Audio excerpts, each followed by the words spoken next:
And so, Jesus, we'll get to the topics, I swear. But I wanted to ask Ate, since he's here.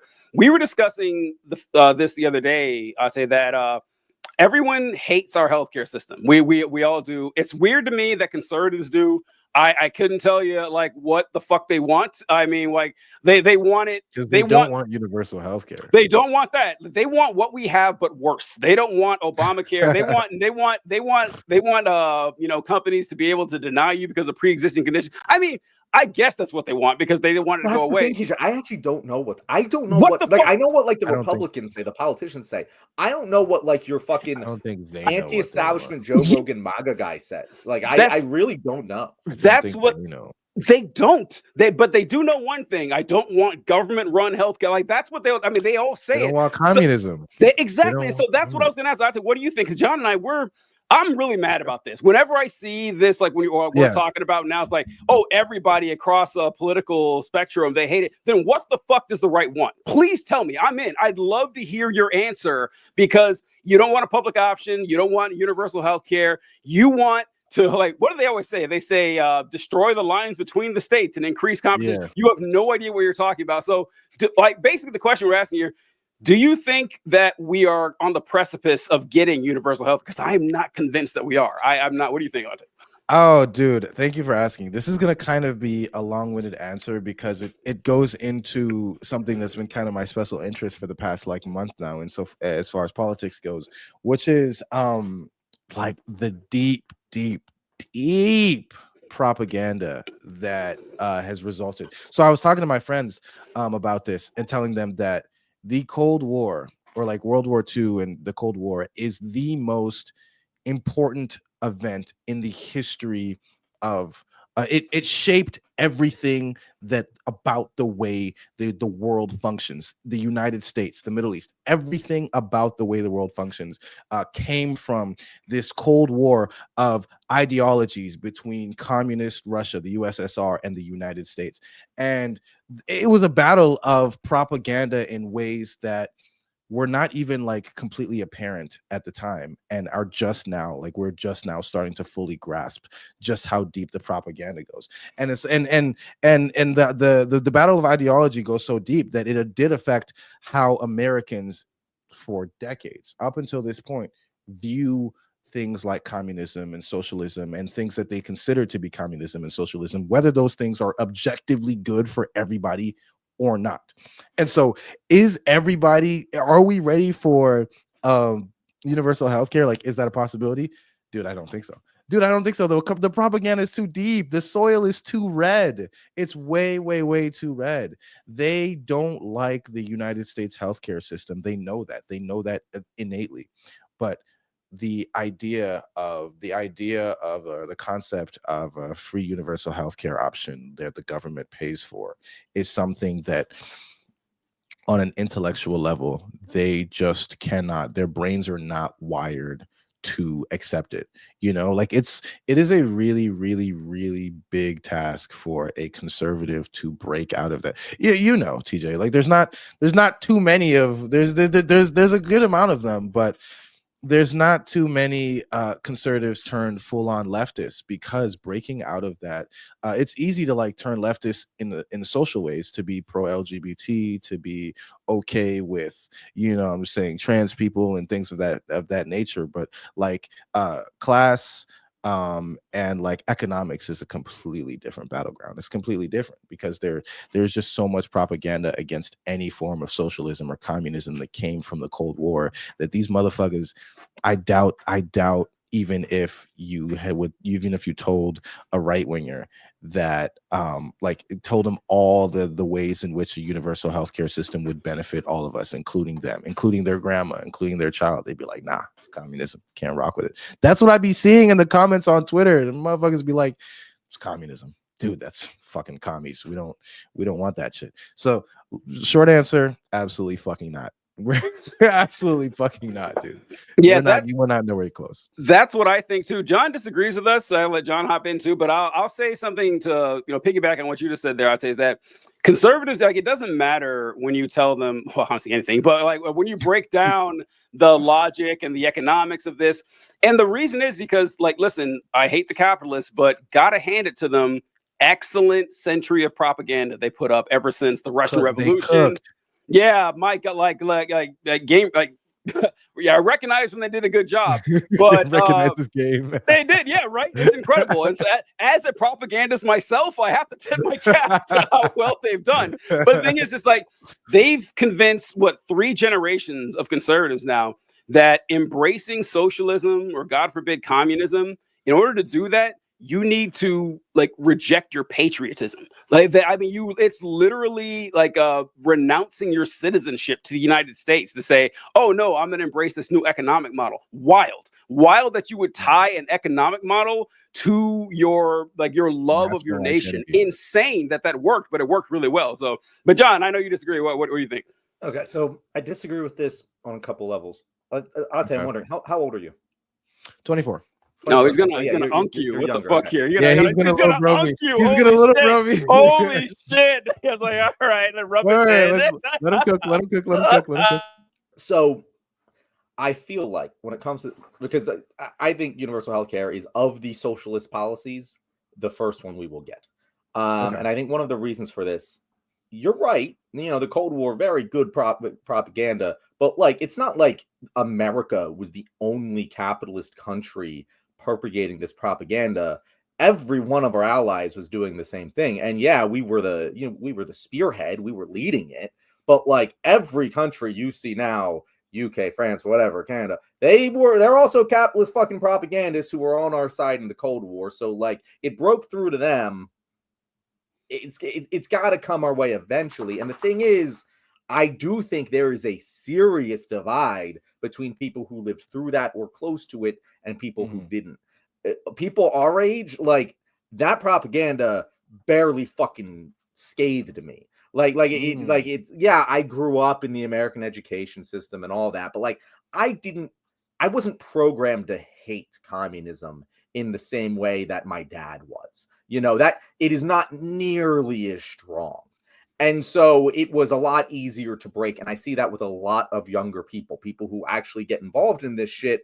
Tend to like not have this fear response. I see people saying the word socialist. I am a socialist now more than I ever did even 10 years ago. No, and it's becoming more and more acceptable.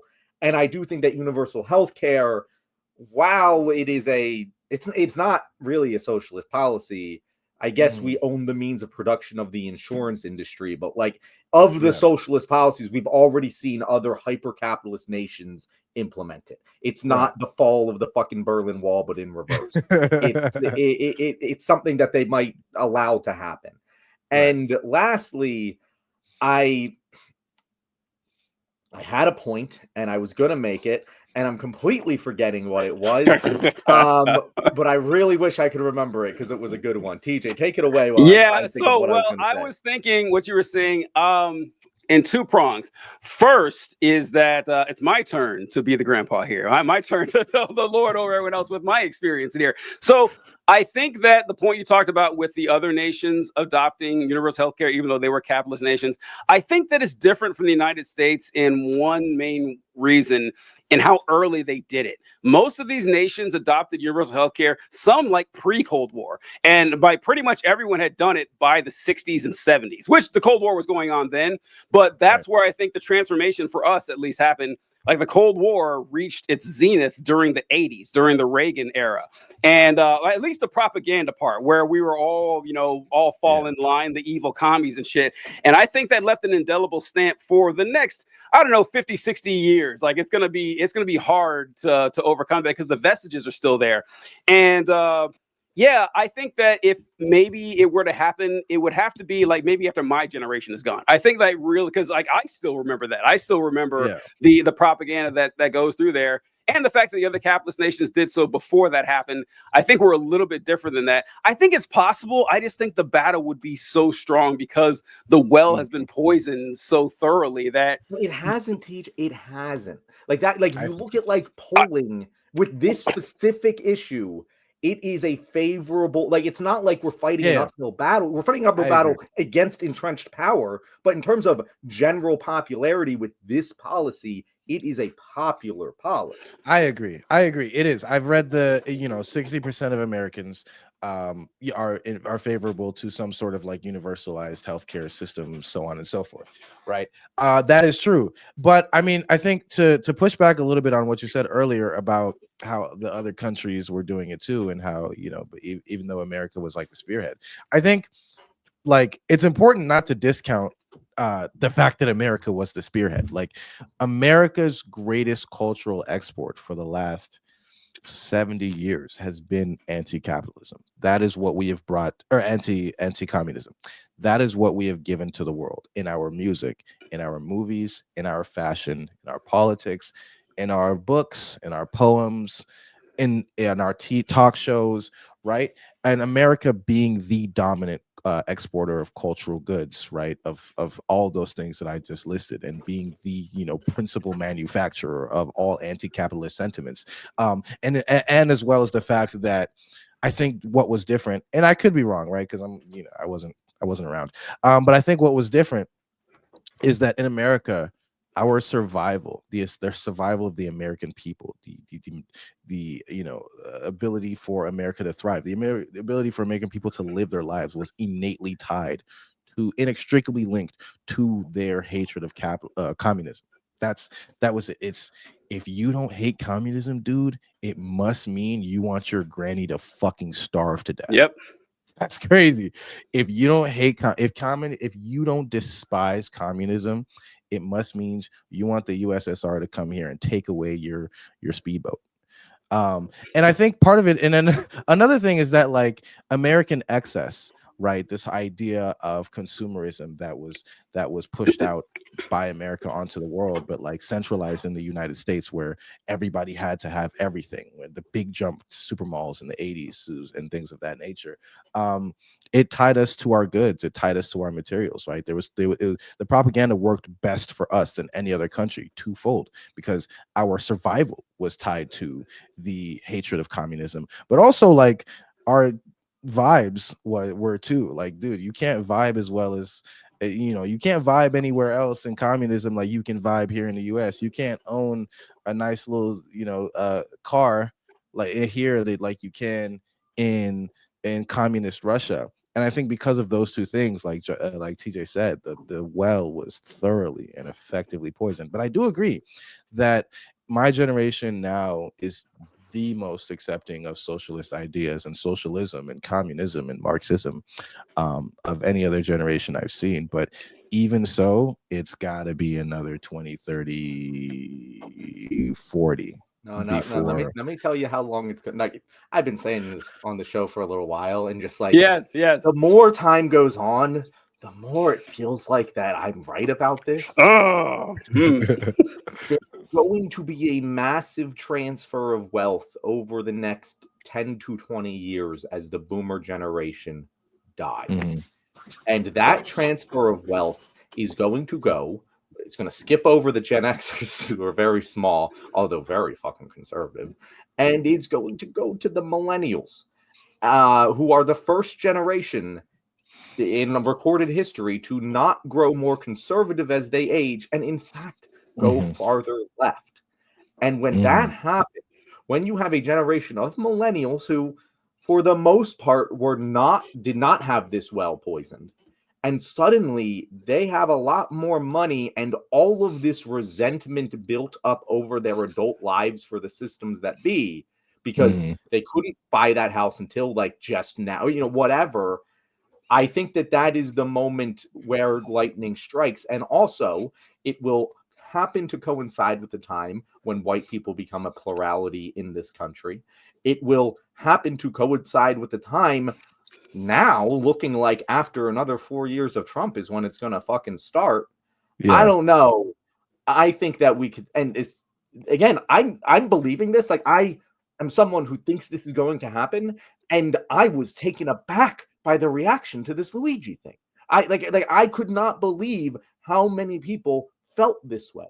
I think we're a powder keg ready to fucking blow, and the winds to blow in the right direction, because, and this is the point I had earlier that I forgot, and we're about to tie it up with a bow. Talk to ex-conservatives. Very few of them are like traditional like Republicans, if you ever see people, I mean, we talk about people who left the left all the time, but if you talk to people who left the right, they don't land at liberal moderate ever. I never see someone who's like, yo, I'm a libertarian, whatever. They just skip right over that because it's They go straight to leftism. And they go straight to leftism. I see it time and time God and time. damn it. You know they ain't doing it for fucking money. You know, like it makes sense to me that like if there were to be some sort of big shock, I agree, and people started paying attention a little bit more, they tend to land where we are. You know, it actually it aligns leftism and socialism align a hell of a lot more with, you know, libertarian Joe Rogan style of politics than fucking liberal moderates do. but do you know what makes see a political realignment in the way that we had? Do you know what makes the difference though? The difference is that the motherfuckers hate minorities. Like they don't. I'm being so serious. That's again, white people are going to be the plurality at the time that this is happening. The white people are losing their fucking power just by the march of time and semen. It's just what's going to happen. We are going to be the minority, not the minority, but the plurality of the majority. And by the way, at the same time all of this is happening, the fucking institutional media apparatuses that existed during the Cold War are fucking dying. Everything is independent now. In 10 years, like the majority of people, I don't even know if it has already happened, but like we don't have a centralized broadcast network where propaganda can just so thoroughly poison the well. It's impossible now. So like I'm telling you, I think the CIA already did its job though. I think now they don't have to do it for us anymore. We're doing it for them, right? Like these independent media outlets, how many of them, like the biggest leftist commentators in the space, Hassan, who else? Vosh, Destiny, yeah. Vosh is big in left tube, and like he's big if you're like really into culture war stuff. Yeah, but Vosh I think he's still get pretty much neat. appeal outside the bubble at all. He's pretty neat. Hassan is the only leftist, like leftist that exists outside of his sphere. But how many can you name that are conservative, dude? How many? There's so many, dude. I can name the Shapiros, the Rogans, the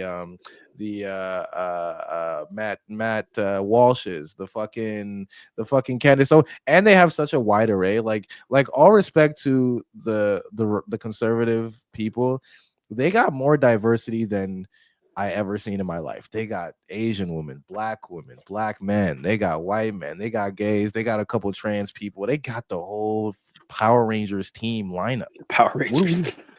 What do we have? That's the thing. What have we been talking about on this show for the past? There is now, because the powers that